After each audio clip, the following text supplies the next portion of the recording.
सच्चिदानन्दरूपाय विश्वोपत्यादिहेतवे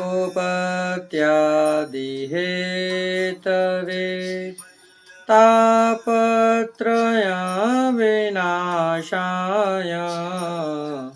श्रीकृष्णाय वयं नमः। पुष्टिमार्गीय सर्वज्ञ करुणारसपूरित श्रेष्ठफलप्रदाता च तस्मै श्रीगुरुवे नमः। जय श्री कृष्ण, राधे राधे। जय श्री वल्लभ प्रियजनों, दास का प्रणाम स्वीकार करें। दास उपस्थित है आज आपके सामने एक क्षत्राणी जो कि महावन की रहवासी थी, उसकी कथा को लेकर।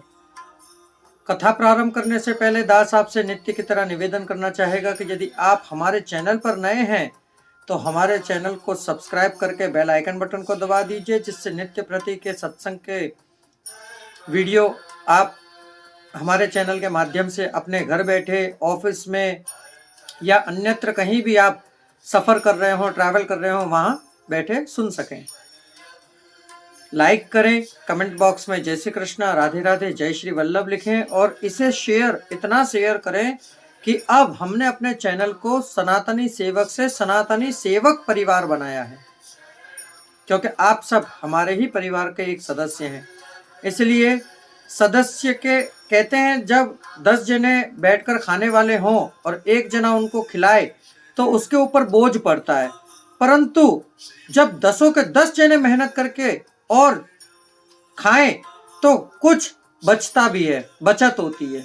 इसी प्रकार यदि आप सारे के सारे मिलकर हमारे चैनल को इस प्रकार शेयर करेंगे तो ये समझिए, इतना हम निश्चित कह सकते हैं कि हमारा जो परिवार है वह बहुत बड़ा हो जाएगा। तो चलिए शुरू करते हैं आज के वैष्णव की कथा। आज जो वैष्णव है उनका नाम है गंगाबाई क्षत्राणी, जो महावन की थी। ये गुसाई जी की सेवक थी और महावन में रहती थी, हमारे ब्रज के पास। पहले इनका भाव प्रकाश जानेंगे। ये तामस भक्त है, लीला में ये भृगनी है, इनका नाम माधवी से प्रकटे हैं, जिससे उन्हीं के भाव रूप है। भृगनी श्री ठाकुर जी के पीछे पीछे डोलती फिरती है, ऐसा इसका व्यसन है और ऐसी ही इसकी अवस्था, और श्री ठाकुर जी इस पर सदा प्रसन्न रहते हैं। ये गंगाबाई की माँ बहुत रूपवती थी। उसकी छाया इतनी सुंदर थी कि वह जब धरती पर पड़ती तब धरती में भी इसकी परछाई मतलब बहुत सुंदर दिखती। एक समय श्री गोसाई जी महावन पधारे थे। वहां एक वैष्णव के घर आप श्री का मुकाम हुआ। नजीक में एक क्षत्राणी रहती थी। इसने श्री गोसाई जी के दर्शन करे और दर्शन करके इसके मन में काम का प्रादुर्भाव प्रकट हुआ, जो खूब आसक्त हो गई है गोसाई जी के ऊपर, और श्री गोसाई जी के पास नाम पमाने के लिए गई। अब तो इसे श्री गोसाई जी को ना देखे तो चैन ना मिले। पति से छुपती छुपाती ये दर्शन करने के लिए जाया करते नित्य प्रति। ये क्षत्राणी लीला में अंतर्ग्रहता है, श्री ठाकुर जी की काम बुद्धि रखती है, जिससे इसने श्री गोसाई जी में काम बुद्धि करी। ये रोज गोकुल आती, श्री गोसाई जी को देखने के लिए, निरखने के लिए, फिर स्वयं के घर जाती। पर इसके मन में विषय भाव आया। ये रोज विचार करे कि मुझे गोसाई जी एकांत में मिले तो मेरा मनोरथ सकल हो, मेरा मनोरथ पूर्ण हो, पर इसको ऐसा समय मिल नहीं पा रहा था। ऐसे करते करते बहुत दिन बीते। तब एक समय श्री गोसाई जी छीने के लिए पधारे। तब ये पहले से ही वहां जाकर छुप गई। फिर श्री गोसाई जी से इसने विनती करी कि प्रभु आप मेरे मनोरथ को पूर्ण करो। तब श्री गोसाई जी ने इसे मना कर दिया, कही कि ये हमसे नहीं होगा। फिर यह क्षत्राणी ने बहुत आग्रह किया, पर श्री गोसाई जी ना ना ना मना ही करते रहे। इससे कही कि तू इस बारे में ज्यादा जिद मत कर, नहीं तो तेरा बहुत खराब होगा, तेरा पतन हो जाएगा। क्यों कि श्री गोसाई जी स्वयं पूर्ण पुरुषोत्तम है, परंतु आप श्री ने आचार्य रूप धारण किया है। इसलिए शास्त्र की मर्यादाओं का पालन करने के लिए शास्त्रों में पर स्त्री गमन को निषेध बताया गया है। दूसरा आशय यह है कि भक्ति मार्ग में काम बाधक है, क्यों कि काम विषय से आक्रांत, विषय से घिरा हुआ है। जीवों के हृदय में प्रभु को आवेश सर्वदा नहीं होता, जिससे श्री आचार्य जी सन्यासी निर्णय ग्रंथ में कहते हैं, विषयाक्रांत देहानाम नावेश सर्वदा हरे। अर्थात ऐसे भक्ति मार्ग में काम बाधक है, जिससे आप भक्ति मार्ग की मर्यादा का रक्षक कर सको। इसलिए मर्यादा विरुद्ध काम मत करो। ये लीला के भाव से है। तो प्रभु की इच्छा हो तो अंतर्ग्रहों के संग प्रभु रमण करते हैं। अंतर्ग्रहता स्वतंत्र भक्त नहीं है, जिससे उनकी इच्छा अनुसार प्रभु उनको सुख देते हैं। क्यों कि जिसने जो भाव से प्रभु को भजा हो, प्रभु उसे उसी भाव में दर्शन देते हैं, सायुज्य प्राप्त करवाते हैं। ऐसी स्थिति प्रभु हृदय में उत्पन्न करते हैं, जिससे प्रभु जो विचारता है वैसे ही उसे स्वरूपानंद का अपना अनुभव प्रभु कराते हैं। ये क्षत्राणी स्वयं का मनोरथ करने के लिए श्री गोसाई जी के समक्ष बैठी रही। सायुज्य मुक्ति वाली भक्तों के मर्यादा का विरुद्ध है। इसने गोसाई जी से विनती करी कि प्रभु आप तो पूर्ण पुरुषोत्तम हो।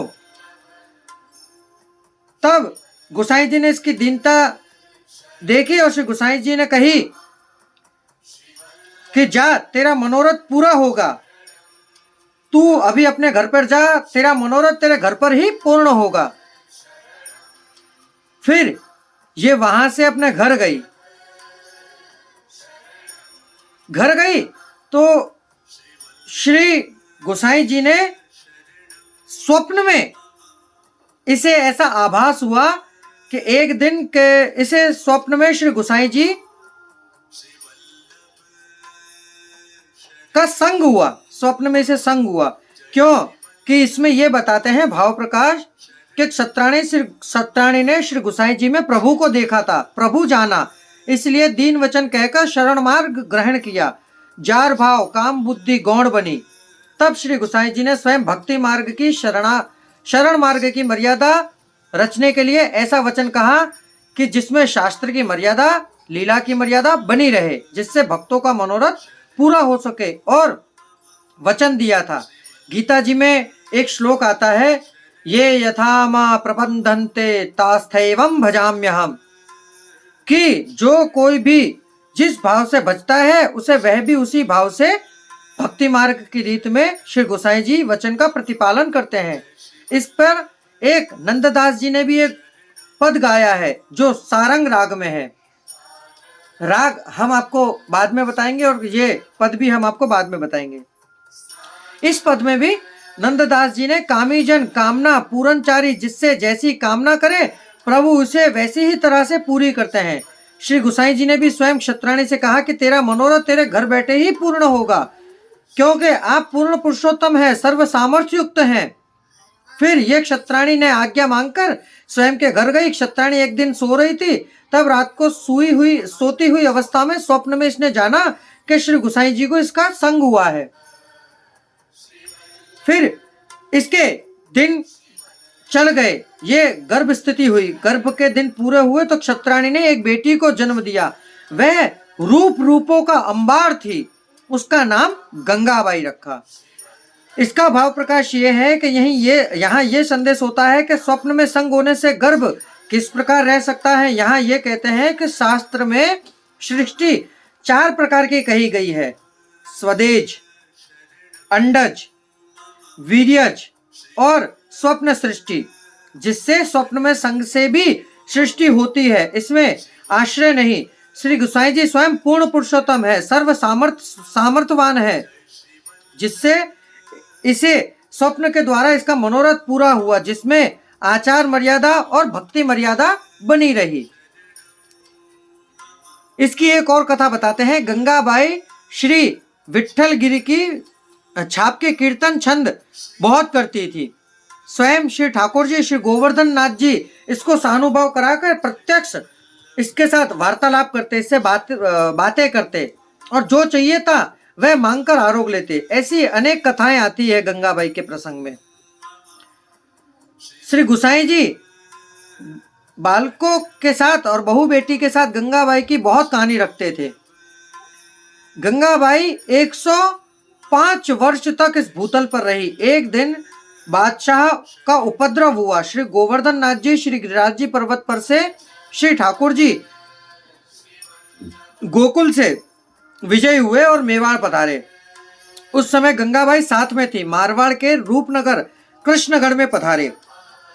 वहां जैसे ही आगे चले तो थोड़ी ही दूर मार्ग में श्री गोवर्धन नाथ जी का रथ अटक गया। क्यों आगे ही ना चले?